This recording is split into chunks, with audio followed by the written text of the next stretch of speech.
ಸ್ನೇಹಿತರೆ, ಕುಕಿಂಗ್ ಕಡಾಯಿ ಚಾನೆಲ್ಗೆ ಸ್ವಾಗತ. ಇವತ್ತಿನ ವಿಡಿಯೋದಲ್ಲಿ ನಾನು ಈರುಳ್ಳಿ ಪಕೋಡ ಹೇಗೆ ಮಾಡೋದು ಅಂತ ತೋರಿಸ್ಕೊಡ್ತೀನಿ. ನಾನಿಲ್ಲಿ ಅರ್ಧ ಕಿಲೋ ಕಡಲೆ ಹಿಟ್ಟು ತಗೊಂಡಿದ್ದೀನಿ. ಹಾಗೆ ಒಂದು 2 ಸ್ಪೂನ್ ಅಷ್ಟು, ಈ ಸ್ಪೂನಲ್ಲಿ 2 ರಿಂದ 3 ಸ್ಪೂನ್ ಕಾರ್ನ್ಫ್ಲೋರ್ ತಗೊಂಡಿದ್ದೀನಿ. ನಾನಿಲ್ಲಿ ಸ್ವಲ್ಪ ಅಡುಗೆ ಸೋಡಾ ತಗೊಳ್ತಾ ಇದ್ದೀನಿ. ಇನ್ನೊಂದು ಸ್ವಲ್ಪ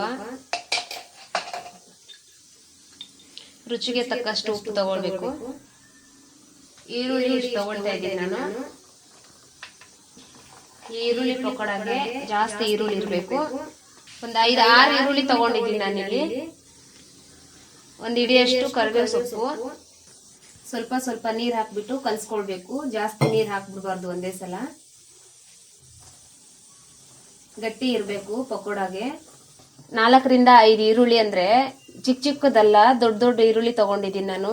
ಇದರಲ್ಲಿ ಈರುಳ್ಳಿ ಜಾಸ್ತಿ ಇರಬೇಕು, ಚೆನ್ನಾಗಿರುತ್ತೆ ಟೇಸ್ಟು.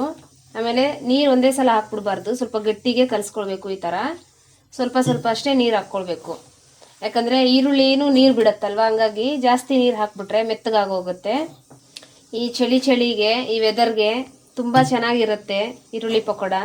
ನೋಡಿ, ಈ ಥರ ಸ್ವಲ್ಪ ಸ್ವಲ್ಪ ನೀರು ಹಾಕ್ಕೊಂಡ್ಬಿಟ್ಟು ಈ ಹದಕ್ಕೆ ಕಲಿಸ್ಕೊಳ್ಬೇಕು. ಹಿಟ್ಟು ತುಂಬ ಚೆನ್ನಾಗಿ ಬರುತ್ತೆ ಪಕೋಡ.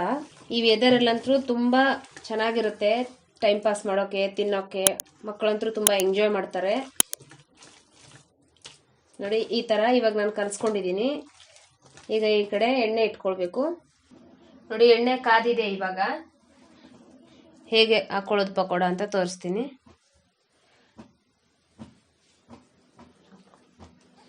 ಈ ಥರ ಜಾಸ್ತಿ ಕಾಯಬಾರ್ದು ಎಣ್ಣೆ, ಹೀಗೆ ಮೀಡಿಯಮಲ್ಲಿ ಬಿಸಿ ಇರಬೇಕು. ಈ ಥರ ಹಾಕ್ಕೊಳ್ಬೇಕು.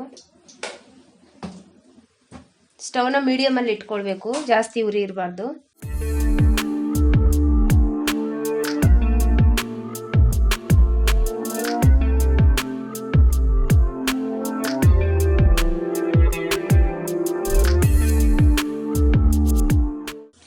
ಹಿಟ್ಟನ್ನ ಸ್ವಲ್ಪ ಸ್ವಲ್ಪ ತಗೊಂಡೆ ಹಾಕ್ಕೊಳ್ಬೇಕು, ಜಾಸ್ತಿ ಜಾಸ್ತಿ ಹಾಕ್ಕೊಳ್ಬಾರ್ದು. ಉಂಡೆ ಉಂಡೆಗಳ ಥರ ಮಾಡಿಬಿಟ್ಟು ನೋಡಿ ಈ ಥರ ಹಾಕಬೇಕು. ಆವಾಗ ಕ್ರಿಸ್ಪಿಯಾಗಿ ಬರುತ್ತೆ ಪಕೋಡ. ನೋಡಿ, ಈ ಥರ ಆಗ್ತಿದೆ. ಇವಾಗ ಇದನ್ನ ನಿಧಾನಕ್ಕೆ ತಿರುಗಿಸ್ಕೊಳ್ಳೋಣ. ಮಧ್ಯ ಮಧ್ಯ ಈ ಥರ ತಿರುಗಿಸ್ತಾ ಇರಬೇಕು, ಇಲ್ಲಾಂದ್ರೆ ಒಂದೇ ಕಡೆ ಸೀದೋಗ್ಬಿಡುತ್ತೆ ಪಕೋಡ. ನೋಡಿ, ಈ ಥರ ಕಲರ್ ಬರಬೇಕು. ಹೀಗೆ ನಾವು ಅವಾಗವಾಗ ಹಿಂಗೆ ಕೈ ಆಡಿಸ್ತಾ ಇದ್ರೆ ಈ ಥರ ಕಲರ್ ಬರುತ್ತೆ, ಜಾಸ್ತಿ ಸೀದೋಗೋದಿಲ್ಲ. ನೋಡಿ, ಈ ಥರ ಕಾರ್ನ್ಫ್ಲೋರ್ ಹಾಕಿದ್ದೀನಿ ನಾನು ಇದರಲ್ಲಿ ಸ್ವಲ್ಪ ಅಲ್ವಾ, ಅದು ಎಣ್ಣೆ ಜಾಸ್ತಿ ತಗೊಳ್ಳೋದಿಲ್ಲ. ಪಕೋಡದಲ್ಲಿ ಜಾಸ್ತಿ ಎಣ್ಣೆ ಹಿಡಿಯೋದಿಲ್ಲ. ನೋಡಿ, ಇವಾಗ ಆಗಿದೆ. ಈ ಥರ ಕಲರ್ ಬಂದಿದೆ ಪಕೋಡ.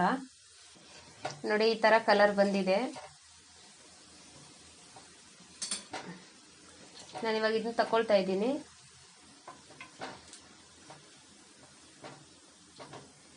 ಹೀಗೆ ಇವಾಗ ಹಾಕ್ಕೊಂಡಿರಲ್ವಾ, ಹಾಗೆ ಸ್ವಲ್ಪ ಸ್ವಲ್ಪ ಹಾಕ್ಕೊಳ್ಬೇಕು.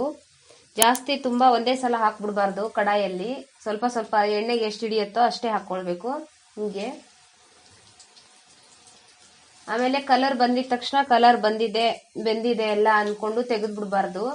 ಈರುಳ್ಳಿ ಇನ್ನೂ ಬೇಯ್ತಾ ಇರುತ್ತೆ. ಅದು ಹೇಗೆ ಅಂದರೆ, ಹಿಂಗೆ ಬಬುಲ್ಸ್ ಬರುತ್ತೆ. ಆ ಬಬುಲ್ಸ್ ಬರ್ತಾ ಇರಬೇಕಾದ್ರೆ ಇನ್ನೂ ಬೆಂದಿಲ್ಲ, ಇನ್ನೂ ಬೇಯ್ತಾ ಇದೆ ಅಂತ ಅರ್ಥ. ಬಬುಲ್ಸ್ ಬರೋದು ಕಡಿಮೆ ಆದಮೇಲೆ ನಾವು ತಕ್ಕೊಳ್ಬೇಕು ಪಕೋಡಗಳನ್ನು, ಅವಾಗ ಆಗಿರುತ್ತೆ ಅದು ಪರ್ಫೆಕ್ಟ್ ಆಗಿ. ನೋಡಿ, ಈ ಥರ ಕಲರ್ ಹಿಂಗೆ ಕಾಣಿಸ್ತಾ ಇದೆ ಪಕೋಡದು. ಆದರೆ ನೋಡಿ, ಇವಾಗ ಈ ಥರ ಬಬುಲ್ಸ್ ಬರ್ತಾ ಇದೆಯಲ್ವಾ, ಈ ಥರ ಬಬುಲ್ಸ್ ಬಂದರೆ ಇದು ಇನ್ನೂ ಬೇಯಬೇಕು ಅಂತ. ಈರುಳ್ಳಿ ಹಸಿ ಇರುತ್ತೆ. ನೋಡಿ, ಈ ಬಬುಲ್ಸು ಸ್ವಲ್ಪ ಕಡಿಮೆ ಆಗಬೇಕು. ಸ್ವಲ್ಪ ಕಡಿಮೆ ಆದಮೇಲೆ ಬೆಂದಿದೆ ಅಂತ ಅರ್ಥ. ಆಮೇಲೆ ನಾವು ತೆಗೆದ್ಬಿಡ್ಬೇಕು ಅದನ್ನು. ನೋಡಿ, ರೆಡಿ ಆಗಿದೆ. ಈ ಥರ ಕಲರ್ ಬಂದಮೇಲೆ ತೆಗೆದ್ಬಿಡ್ಬೇಕು ನಾವು. ಹೀಗೆ ಸ್ವಲ್ಪ ಸ್ವಲ್ಪ ಸ್ವಲ್ಪ ಸ್ವಲ್ಪ ಹಾಕಿ ತೆಗೆದ್ಬಿಡ್ಬೇಕು.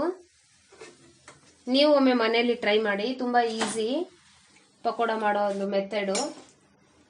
ಹೀಗೆ ಸ್ವಲ್ಪ ಸ್ವಲ್ಪನೇ ನೀರು ಹಾಕ್ಬಿಟ್ಟು ಸ್ಟಾರ್ಟಿಂಗಲ್ಲಿ ಕಲಿಸ್ಕೊಳ್ಬೇಕು, ಒಂದೇ ಸಲ ಹಾಕಿ ಕಲಿಸ್ಬಿಡ್ಬಾರ್ದು. ಆ ಥರ ಮಾಡಿ ತುಂಬ ಟೇಸ್ಟಿಯಾಗಿರುತ್ತೆ. ನೀವು ಒಮ್ಮೆ ಟ್ರೈ ಮಾಡಿ ಮನೆಯಲ್ಲಿ.